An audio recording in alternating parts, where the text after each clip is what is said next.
اعوذ باللہ من الشیطان الرجیم بسم اللہ الرحمن الرحیم السلام علیکم ورحمۃ اللہ وبرکاتہ۔ میں آپ سبھی کا اسلامی طریقے سے استقبال کرتی ہوں۔ نحمدہ و نصلی علی رسولہ الکریم، اما بعد۔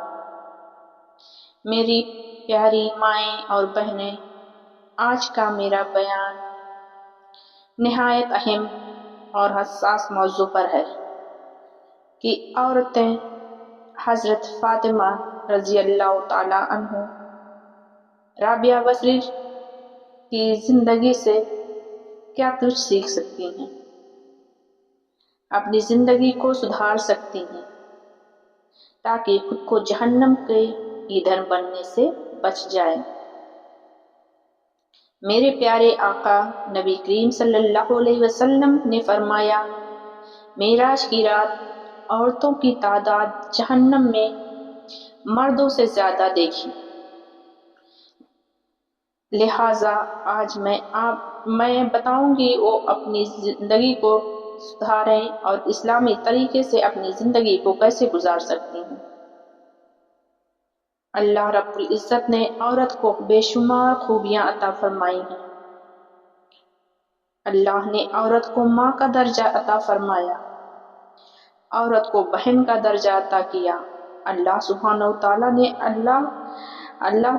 وتعالی نے بیوی کا بھی درجہ عطا کیا، بیٹی کا درجہ عطا کیا۔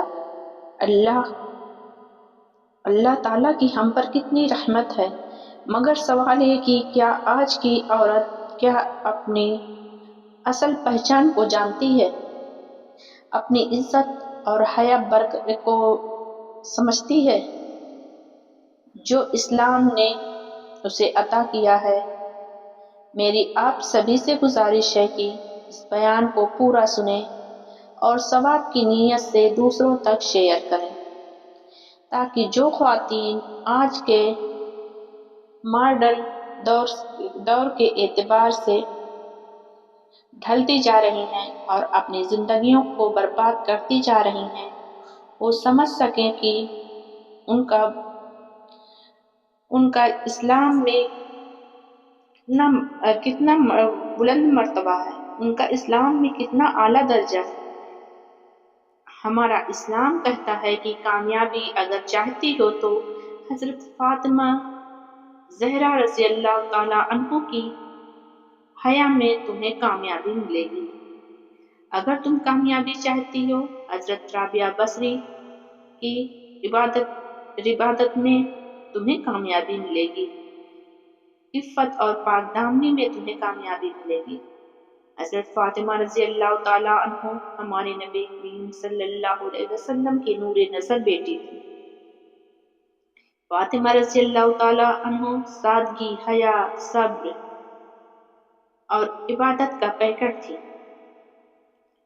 گھر کے کام خود کرتی تھی، آٹا کی چکی خود پیستی تھی، پانی خود بھر کر لاتی۔ روایت میں آتا ہے کہ فجر سے پہلے اٹھ کر تہجد پڑھتی، بچوں کی پرورش بھی کرتی، شوہر کا بھی خیال رکھتی اور راتوں کو اللہ کے حضور رو رو کر دعا مانگتی، عبادت کرتی۔ اور آپ نے ہمیں سکھایا کہ عورت کا اصل حسن اور پردے میں ہے۔ حضرت فاطمہ رضی اللہ تعالی عنہ نے ہمیں کیا سکھایا؟ حضرت فاطمہ رضی اللہ تعالی عنہ نے سکھایا کہ عورت کا اصل حسن یعنی کہ خوبصورتی پردے میں۔ آپ نے ہمیں سکھایا کہ عورت کا اصل حسن سادگی میں ہے۔ اس سے یہ بات ثابت ہوتی ہے کہ عورت اگر اسلام کے ساتھ اگر گھر کے کام بھی کرتی ہے، اس سے بھی اسے عبادت کا ثواب ملتا ہے۔ نبی کریم صلی اللہ علیہ وسلم کے پاس ایک صحابیہ آئی اور اس نے کہا کہ رسول اللہ صلی اللہ علیہ وسلم، مرد ہم سے نیکیوں میں زیادہ آگے بڑھ جاتے ہیں، تو ہم ایسا کیا کریں کہ ہم ان کی طرح کی ان سے آگے ہو جائیں، ان کے برابر ہی ہو سکیں، کم از کم ان کے برابر ہی ہو سکیں کہ مرد جمعہ کی نماز پڑھتے ہیں، وہ نماز جماعت کے ساتھ پڑھتے ہیں،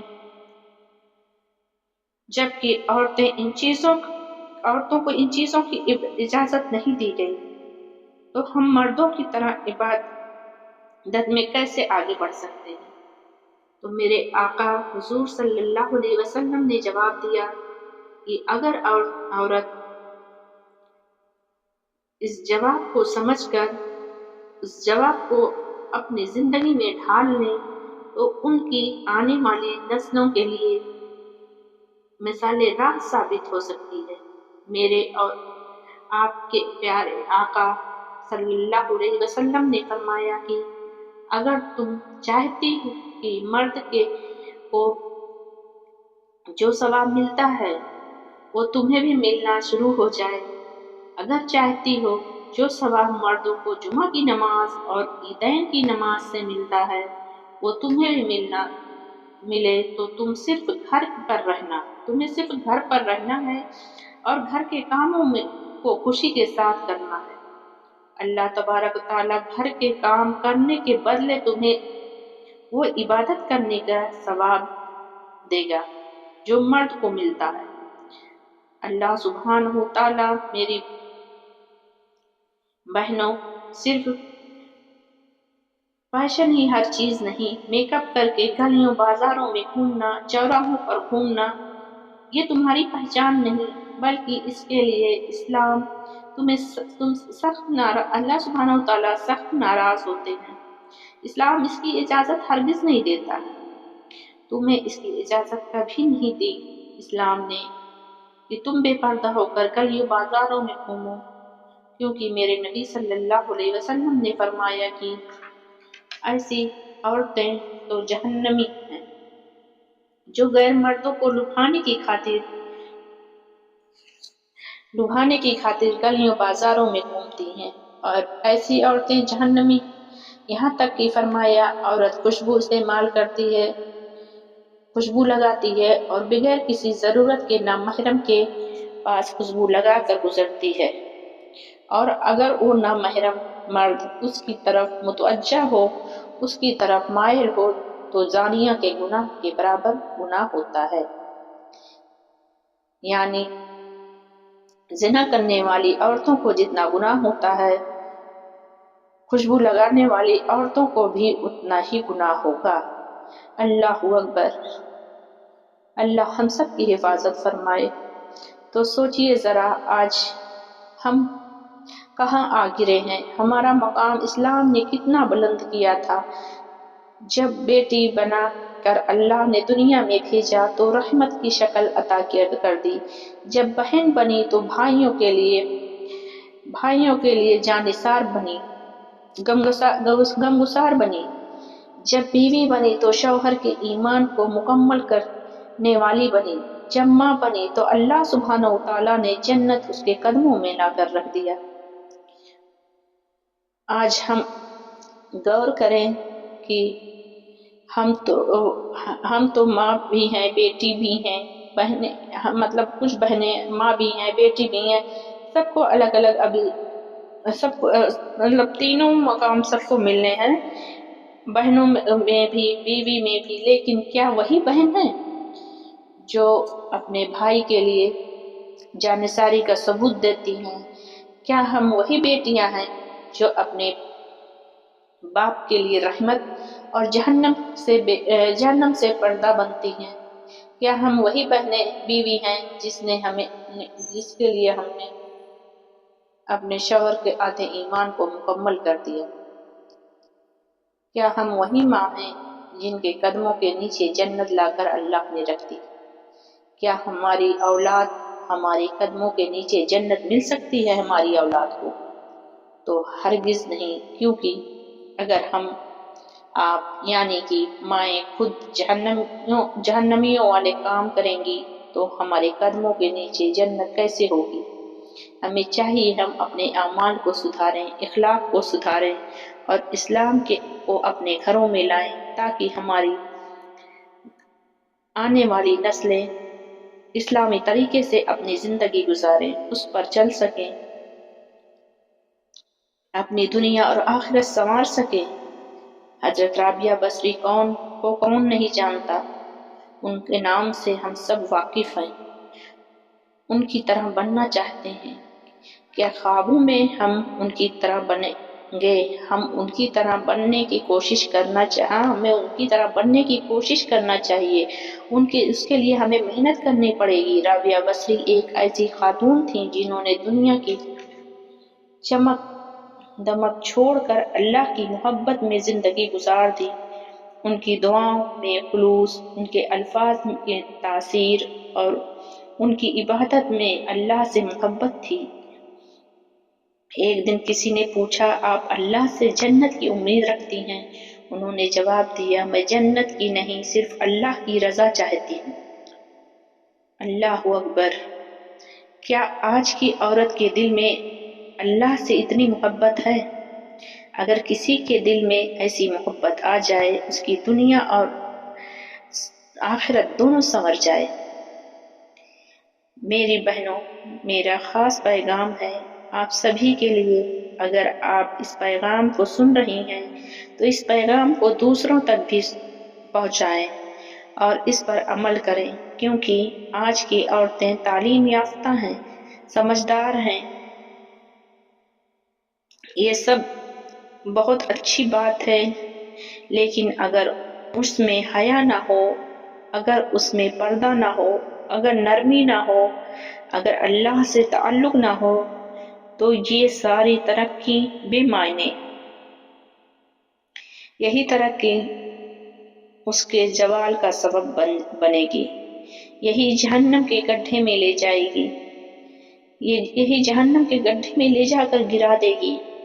ہماری بیٹیاں ڈاکٹر بنے، انجینئر بنے، لیکن حضرت فاطمہ زہرا جیسی حیا اور حضرت رابعہ جیسا اخلاق بھی ہو۔ حضرت فاطمہ رضی اللہ تعالی عنہ جیسی حیا اللہ تعالی ہماری بیٹیوں کو بھی نصیب کرے۔ تو اس کے لیے ہمیں بچپن سے ان کی ویسی پرورش کرنی ہوگی۔ آپ اپنی بچیوں کو دنیا کی اعلیٰ سے اعلیٰ تعلیم دیں، لیکن اپنے بچوں کی پرورش بچپن سے ہی اسلامک طور طریقے سے کریں، کیونکہ میرے نبی صلی اللہ علیہ وسلم نے حدیث بیان فرمائی ہے کہ جس نے 2 بچیوں کی پرورش کی تو اللہ تبارک و تعالی اسے جنت عطا فرمائے گا۔ تو یہ وہ پرورش ہے جس پرورش کا طریقہ میرے نبی محمد صلی اللہ علیہ وسلم نے بتایا۔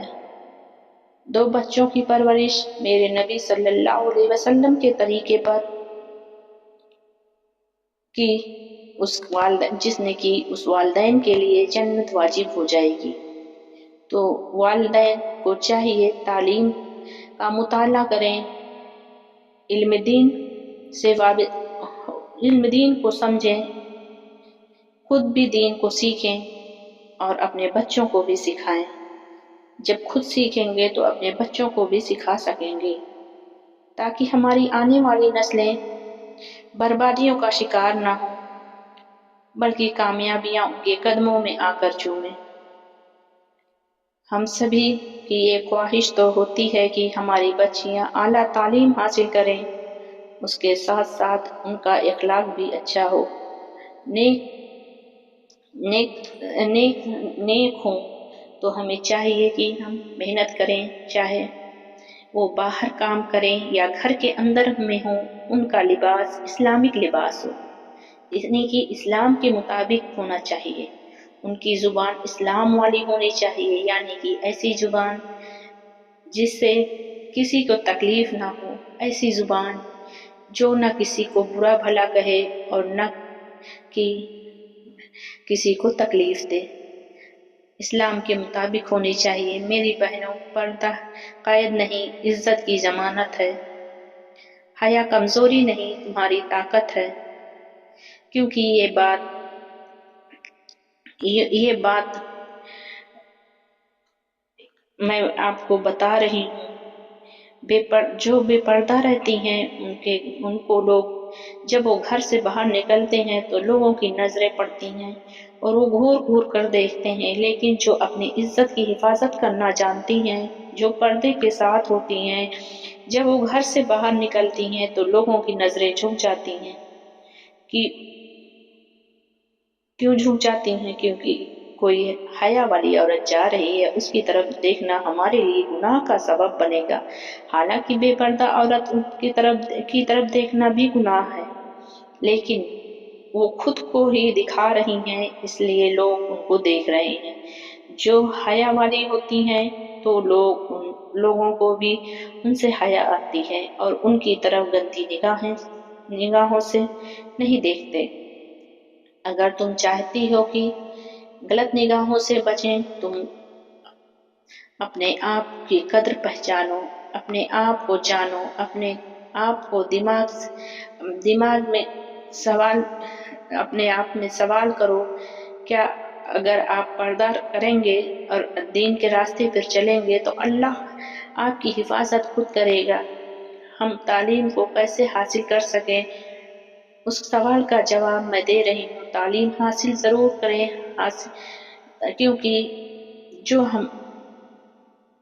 کیونکہ ہم جب قرآن نازل ہوا سب سے پہلے پڑھنے کو کہا گیا۔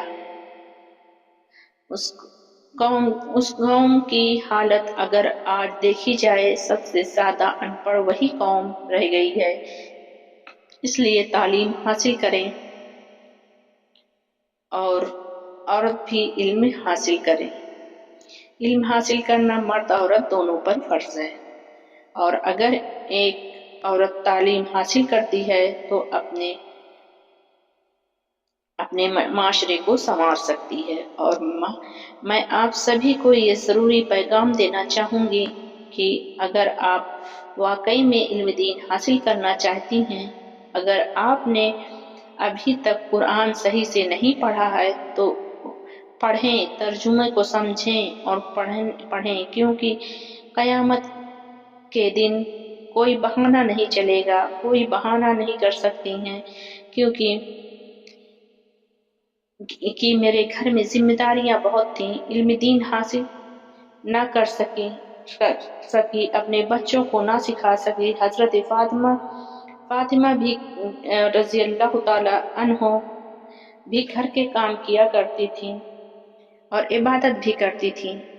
آج کی عورتیں فاطمہ رضی اللہ تعالی عنہ سے سادگی سیکھ لیں، عبادت اور خدمت کا جذبہ سیکھ لیں، حضرت رابعہ بصری سے عشق الہی سیکھ لیں، دنیا سے بے رغبتی اور کا جذبہ سیکھ لیں تو دین اور دنیا دونوں میں کامیابی مل سکتی ہے۔ آخر میں دعا کرنا چاہوں گی کہ ہم سب کو اللہ سبحانہ وتعالی حضرت فاطمہ رضی اللہ تعالی عنہ جیسی بیوی، بیٹی اور ماں بننا نصیب فرمائے، ہمیں رابعہ بصری رضی اللہ تعالی عنہ جیسا اخلاق اور محبت عطا فرمائے، ہماری زندگی میں حیا، وفا، دین عطا فرمائے، آمین یا رب العالمین۔ السلام علیکم ورحمۃ اللہ وبرکاتہ۔